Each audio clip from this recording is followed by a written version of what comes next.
welcome to the Meeple Mentor YouTube channel. I'm Jared. Today we're doing an unboxing of a DEVIR game called Lacrimosa. This is designed by Gerard, Ascensi, and Ferran Renalias.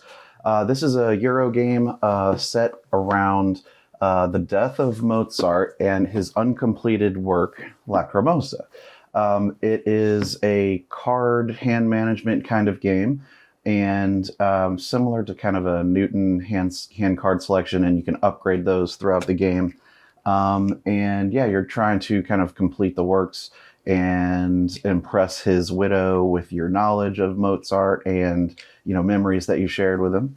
Why don't we read the back and then get right into this unboxing and see what's inside.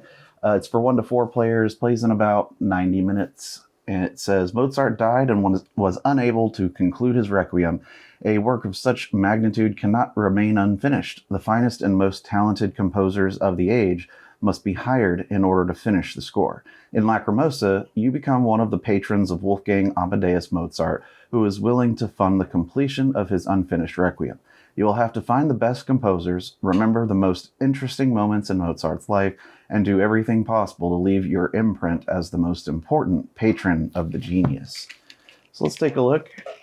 I have indeed played the game, and I wanted to pick up a copy because it's really awesome. It's a lot of fun. You can see here on the box, it's got some of that shiny foil. Here we've got the rule book.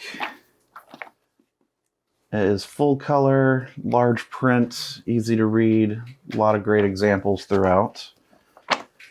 You have other languages. So I think this is Spanish, and what's this one? Maybe Italian or something? French, maybe? That's definitely Italian. Libro de reglas. So yeah, you've got quite a few rule books in here. Of course, the rule book in English is useful for me. I don't speak the other languages. So here first, we've got some of the player boards, which are kind of like journals, and they unfold so that you get your own board. Now, what's cool about these is they are dual layered, and cards will slot into the bottom and tops. And so only, you know, the top portion of the card is revealed at the top, and only the bottom portion of the card is revealed at the bottom. But there's some, you know, this section here is indented, and you've got a spot here for your player color, 150 point token, all that stuff. And yeah, a little slot to put your finance token in. So you've got yellow, purple, brown, and blue. So there you go. Excellent. Let's look at some of the cards. So some of the cards in the game are going to be those memory cards, and some are opus cards, you know, and various kinds of song and, you know, orchestral arrangements. You collect those, you can perform them, you can sell them. Okay, so here's what some of these look like. They're going to have your player color there in the middle. So you've got a starting set of cards. The top of the card is the action that they do, and the bottom is what gets played on the bottom of your board, and that's what you can collect as kind of an income at the end of an era. And then these that are not, you know, with that color in the middle, there's these numbered era cards from 1 to 5. There's 5 eras, 5 years of the game, and these are all those kind of upgraded action cards that you can get. So you get like the benefits there as well as the, you know, ability to take the action. These cards are, you know, like randomizer for what gets covered on the main board with his wife's Constance's like tokens. So just sort of blocks off some spaces depending on the card drawn and, you know, how many players.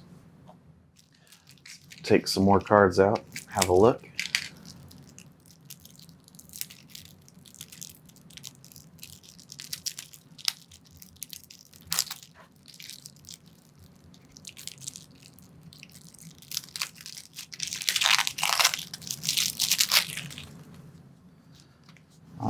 We've got what I believe are the solo cards.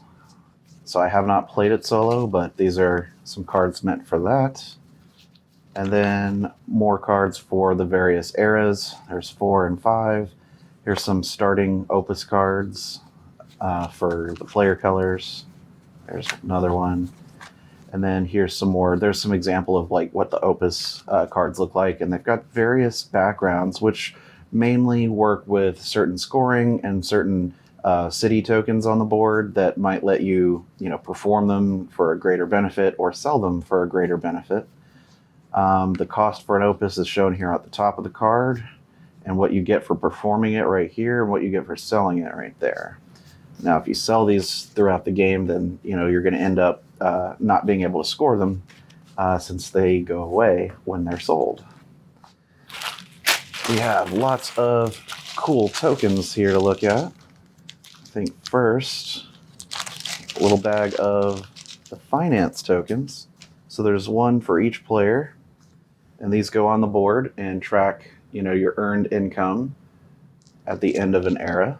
Those can be improved mainly for performing or selling Opus cards. Then we have a collection of tokens, and these can be gained from various actions and collected and then spent for actions.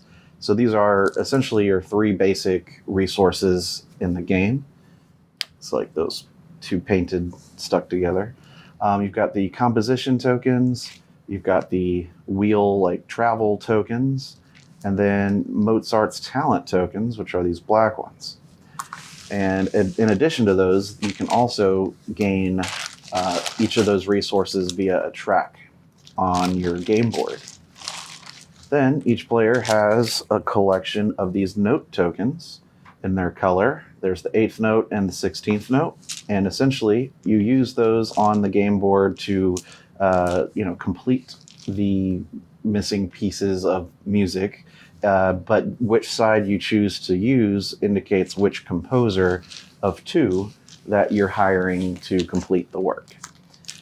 There is some scoring at the end of the game based on which composer, composed the most of each, section of music. So you do want to try to, contribute more to the one that's been, helping out more in each section. This is Mozart's figure here, the little pawn that gets moved around the board. When traveling, you get to move him and take actions for the travel action. And then let's see if we can get this game board open and take a look. Okay, I'll just kind of lay that there for the moment. So some new cards come out here in the top row, some additional costs at the top for Opus cards and additional costs at the bottom for memory cards. You've got the deck here. You've got stacks of tiles that are going to get placed out in the board in the various areas. And then this is wherever your current era's scoring token is that scores you extra stuff for taking actions. And then at the bottom, you can see this is where you place your note tokens to actually, get composer tiles, which give you bonuses. And each of these sections is what, gets extra points, which are shown here with these stamps. You got your victory point track that goes from here all the way down. And if you round it, you can flip over your token to indicate, 50 plus or 100 plus around the board. Let's take a look at some of the cardboard that comes in it. So right here, we've got those blocking tokens for constants. We've got the first player token, which is like a tuning fork, and some coins, some money. Then we've got various reminder tiles of the various phases in the game, and I can see that they've separated these into different languages. So I guess it saves money in the long run to be able to sell one version of the game and just, slot this in the board to, remind you what the sections of phases of the game are. So here's the other punch boards that you will end up using to get city tiles, which are the small ones, and royal court tiles, which also give you a bonus but are scoring at the end of the game. And then you've got these little horizontal colored tiles that are named after one of the composers, and those are going to be put out during setup, and players can claim them when supporting that composer on the Requiem board. Then you've got these kind of tiles that are thick boards that separate in the deck so that when you finish an era, you can immediately get to the next section of cards. But they also give you that special scoring at the end. And there's, I believe, 3 options for each era. So each game's going to be a little different on what scores or, you know, what benefits you're going to gain.